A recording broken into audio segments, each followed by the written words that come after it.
안녕하세요. 하늘소리교회 이모상 목사입니다.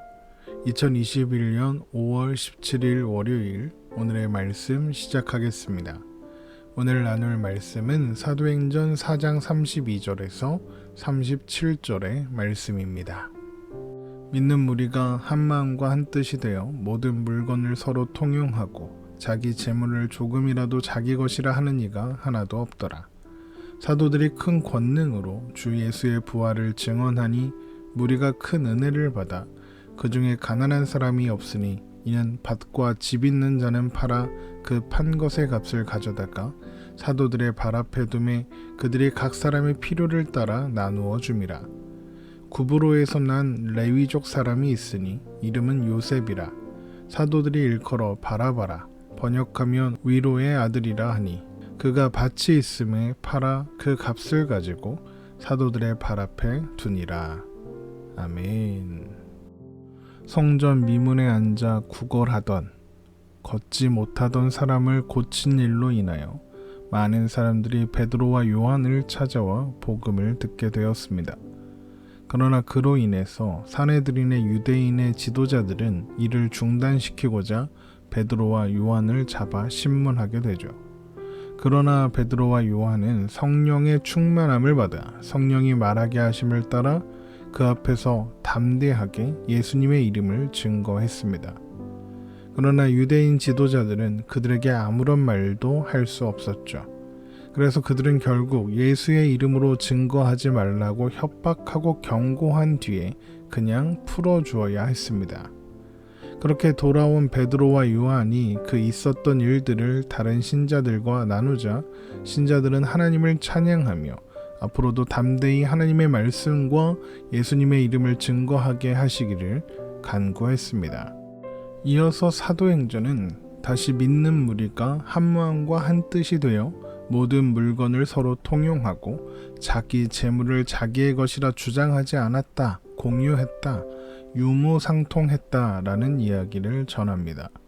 사도행전 4장 32절입니다. 믿는 무리가 한 마음과 한 뜻이 되어 모든 물건을 서로 통용하고 자기 재물을 조금이라도 자기 것이라 하는 이가 하나도 없더라. 사실 사람들의 마음과 뜻이 진정한 의미로 하나가 되는 일은 세상에서 찾을 수 없습니다.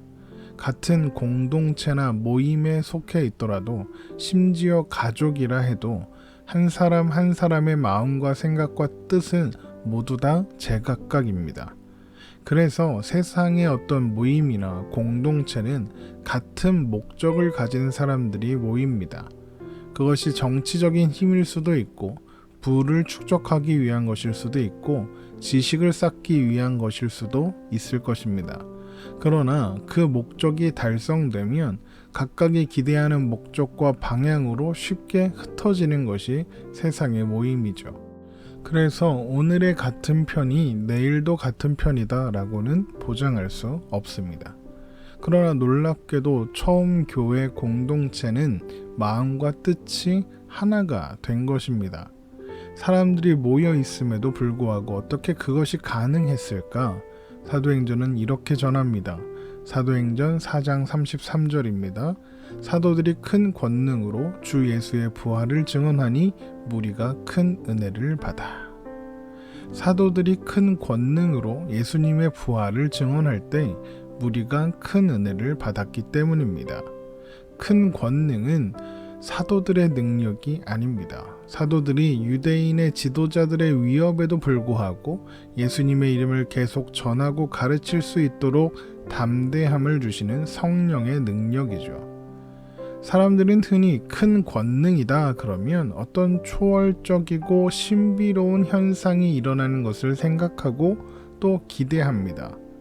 그러나 오늘 말씀에도 보는 것처럼 진짜 하나님의 큰 권능이 임할 때 나타나게 되는 일은 예수님의 이름이 담대하게 증언되고 선포되는 일이라는 것을 알 수 있습니다. 큰 권능으로 예수님의 이름이 선포될 때에 큰 은혜가 임하고 그 은혜가 하나가 될 수 없는 사람들의 마음과 뜻이 하나가 되게 하시는 것입니다. 또한 이렇게 모든 신자의 마음과 뜻이 하나가 되어 하나님을 사랑하게 되는 것, 이것이 하나님께서 기뻐하시는 하나님의 백성들의 모습입니다. 신명기 6장 4절에서 5절입니다. 이스라엘아 들으라, 우리 하나님 여호와는 오직 유일한 여호와이시니 너는 마음을 다하고 뜻을 다하고 힘을 다하여 내 하나님 여호와를 사랑하라. 사실 이 명령을 받은 이스라엘 백성들은 한 번도 제대로 마음을 다하고 뜻을 다하고 힘을 다해 한마음 한뜻으로 하나님을 사랑한 적이 없었습니다. 그들은 그렇게 하지 못했죠. 그러나 성령 안에서 예수 그리스도 이름이 선포될 때에 이것이 가능해졌던 것입니다. 또한 이렇게 함께 모인 신자들이 하나가 된 그 모습은 유무상통하는 것을 통해, 그래서 그 안에 가난한 사람이 없어졌다는 것을 통해 드러나게 되었습니다. 어떤 사람들은 밭과 집이 있었는데 그것을 팔아 그 판값을 사도들에게 가져왔고, 사도들은 그것을 각 사람의 필요에 따라 나누어 주었기 때문에 그로 인해서 궁핍함에 시달리는 사람들이 없어졌던 것입니다. 사도행전 4장 34절에서 35절입니다. 그 중에 가난한 사람이 없으니 이는 밭과 집 있는 자는 팔아 그 판 것의 값을 가져다가 사도들의 발 앞에 두매 그들이 각 사람의 필요를 따라 나누어 줌이라. 어떤 사람들은 이것을 보고 공산주의나 사회주의의 원형인 것처럼, 모델인 것처럼 이야기하기도 하는데, 이 모습은 사회주의나 공산주의 같은 정치적인 이념과는 아무 상관이 없습니다. 밭과 집 있는 자는 팔아 그 판 것의 값을 가져왔다는 이 말이 밭과 집을 소유한 모든 사람들이 전부 다 밭과 집을 팔았다, 이런 의미도 아니고, 또 밭과 집을 소유한 사람들이 소유한 모든 것을 다 팔았다, 이런 의미도 아니기 때문이죠. 또한 모두가 판값의 전부를 가져왔다, 이런 의미도 아닙니다. 재산을 처분한 그 모든 돈을 가져와야 한다라는 규칙도 없었을 뿐만 아니라 일부를 가져오든 전부를 가져오든 각 사람의 마음에 따라 자유롭게 하는 일이었기 때문입니다.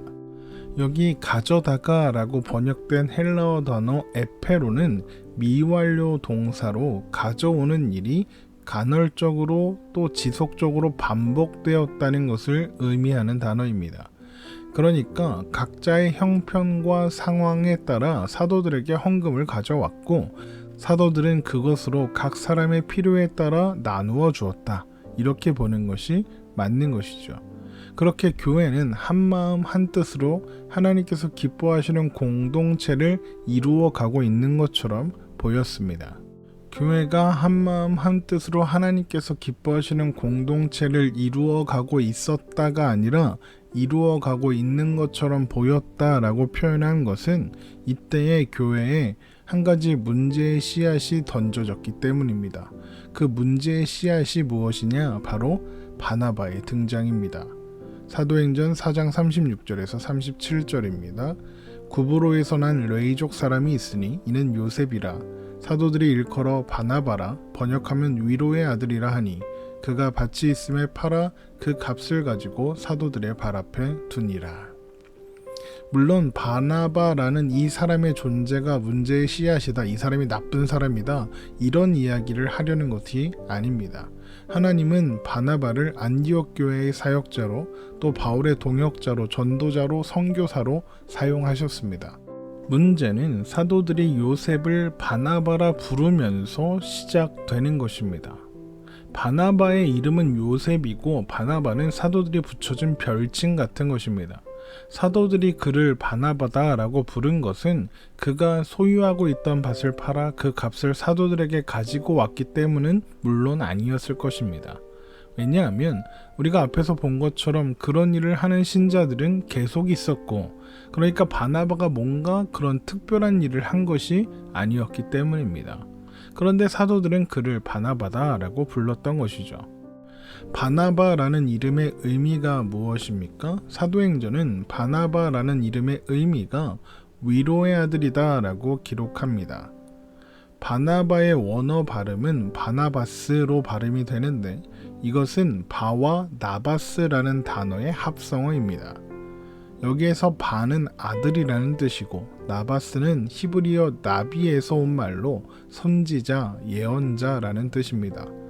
그러니까 바나바라는 이름을 직역하면 위로의 아들보다는 선지자의 아들, 예언자의 아들 이런 뜻이 되는 것이죠.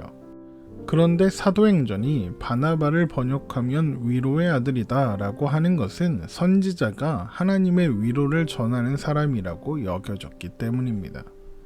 그런데 그러면 선지자는 어떻게 하나님의 위로를 전합니까? 하나님의 말씀을 전함으로써 위로할 수 있죠.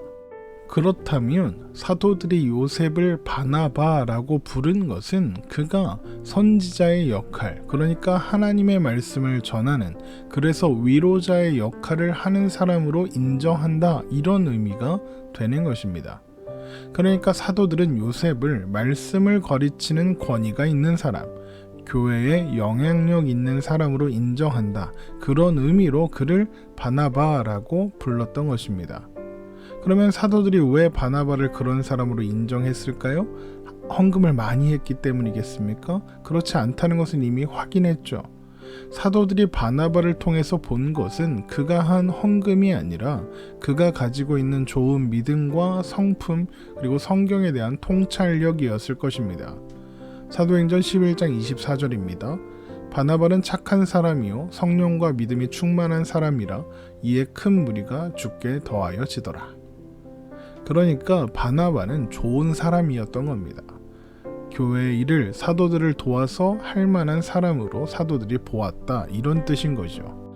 만약에 바나바가 밭을 팔아 그 판 돈을 많이 내서 그 돈이 커서 그 기준이 되었다면 같은 일을 했던 다른 사람들도 바나바라고 해야 했을 테니까요. 그러나 처음 교회에서 어떤 사람을 세울 때 무슨 일을 했느냐는 기준이 되지 않았습니다.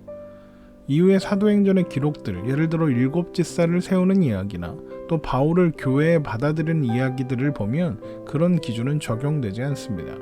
그러나 그럼에도 불구하고 사도들이 요셉을 바나바라고 부르고 그를 인정해 준 것은 처음 교회의 신자들을 오해하기에 충분했습니다. 그리고 그것이 문제의 씨앗이 됐죠. 어떤 오해를 하게 되었느냐? 바나바가 밭을 팔아 그 판값을 가져왔기 때문에 사도들의 인정을 받았다라고 생각하게 되는 오해입니다. 유대인들은 아주 오랫동안 뿌리 깊게 율법을 지켜서 그래서 하나님께 인정을 받아서 구원을 받는다라고 생각했습니다. 그래서 사도들을 통해 복음을 듣고 예수님의 이름을 믿게 되었지만 그런 뿌리 깊은 생각은 쉽게 바뀌지 않고 있었던 것입니다. 예수님께서 세상에 오신 것은 사람이 스스로의 힘으로 율법을 지켜서 하나님의 말씀에 순종해서 구원에 이를 수 없기 때문에, 그렇게 할 수 있는 사람은 아무도 없기 때문에 율법의 행함이 아니라 오직 은혜로 말미암아, 오직 믿음으로 말미암아 구원하여 하나님의 자녀가 되게 하시기 위해서였는데, 이제 막 복음을 들은 신자가 된 유대인들의 생각과 마음에는 여전히 그래도 내가 뭔가 해야 하지 않을까라는 생각이 남아 있었던 것입니다. 그런데 이렇게 보니까 사도들이 요셉이라는 사람을 바나바라고 부르며 인정해 주는 겁니다. 처음 교회의 신자들에게 사도들의 인정은 곧 하나님의 인정, 예수님의 인정을 받는 것이라고 생각하기에 충분했습니다. 사람들의 눈에 바나바의 존재는 하나님께 인정을 받으려면 저렇게 해야 하는구나. 바나바처럼 밭과 집을 팔아 헌금하는 것이 신앙의 모범이구나. 저것이 하나님께서 기뻐하시는 거구나. 저것이 하나님께 인정을 받는 방법이구나. 그렇지, 성경에도, 여기에서 말하는 성경은 구약 성경입니다. 성경에도 고아와 과부 같은 가난한 사람들을 도우라고 하지 않았는가? 그렇지, 예수는 저렇게 믿는 거구나. 그래야 구원을 받는 거구나. 저런 사람이 천국에 가는 거구나 라는 의미로 받아들여지게 되었던 것입니다. 그리고 이것이 모든 것이 완벽해 보였던 교회의 문제입니다. 그렇게 완벽해 보이던 처음 교회도 그들 안에 남아있는 습관들로 인하여 복음의 실체를 완전하게 이해하고 있지 못했던 것입니다. 그래서 하나님은 그게 아니라는 것을 알려주시기 위해서 바나바의 등장을 허락하시고 또 이어지는 사도행전 5장에 기록된 아나니아와 삽비라 사건이 일어나는 것을 막지 않으셨던 것입니다. 오늘날 많은 사람들이 또 많은 교회들이 처음 교회 공동체의 모습을 담고 싶어 합니다. 그리고 그것이 진정한 교회의 모습이라고 생각하죠. 그러나 그것이 처음 교회가 가진 모습 중 하나인 유무상통한 그 일로 집중되면 바나바를 보면서 오해했던 처음 교회 신자들처럼 오해가 생길 수 있습니다. 저렇게 해야 진짜 교회지, 저렇게 해야 부흥하지, 저렇게 해야 구원받은 사람들이지, 저렇게 해야 복을 받지, 바나바처럼 해야지, 좋은 성품을 가져야지, 선한 영향을 끼치는 훌륭한 신자가 되어야지, 이런 식으로 가게 된다는 것입니다. 그렇게 되면 정작 잊지 말아야 할 것에 대해서는 소홀해지고 일어난 현상들에 집중하게 되고 그 현상만 있으면 충분하다, 그게 진정한 교회다 라는 식으로 생각하게 되기 때문입니다. 여러분, 예수님께서 세상에 오신 이유가 무엇입니까? 사람이 구원을 이룰 수 없기 때문이 아닙니까? 사람이 스스로 자격을 갖추고 의로워질 수 없기 때문에 오셨습니다. 그렇게 할 수 있는 사람은 단 한 사람도 없으니까 예수님이 이 땅에 오셨습니다. 에베소서 2장 1절입니다. 그는 허물과 죄로 죽었던 너희를 살리셨도다. 예수님께서 허물과 죄로 죽었던 우리를 살리셨습니다. 우리가 뭔가 자격이 있고 뭔가 할 만한 처지가 아니었습니다. 우린 죽어 있었으니까요. 그런 때에 예수님께서 우리를 찾아오셔서 십자가에 죽으심으로써 우리가 아무리 애써도 할 수 없는 구원을 이루어 주신 것입니다.